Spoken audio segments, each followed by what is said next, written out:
A common problem people run into when they're trying to impromptu speak, when they're put on the spot in that meeting or they're giving the presentation and somebody asks them a question and their mind goes blank. And it's one of the biggest fears that a lot of people have about public speaking is that they will dry and they won't have anything to say.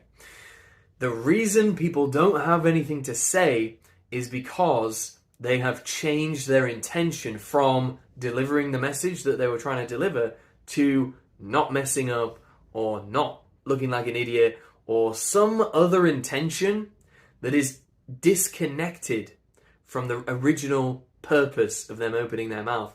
Somebody asks a question, and if all you're thinking about is how to not mess up, how to not look like a fool, how to get the sale, how to close the deal, how to whatever, then of course you're not going to be able to answer the question because your mind is focusing on all of that.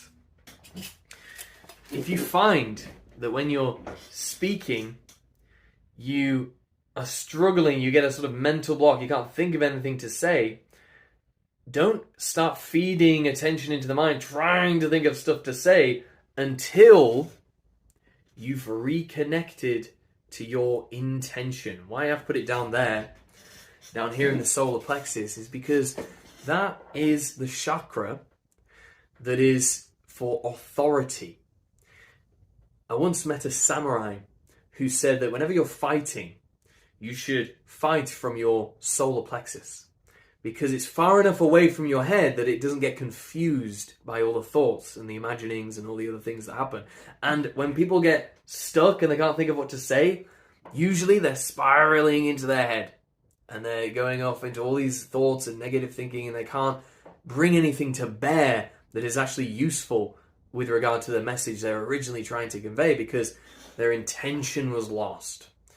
Your intention is like the postcode, the address you put in your sat-nav.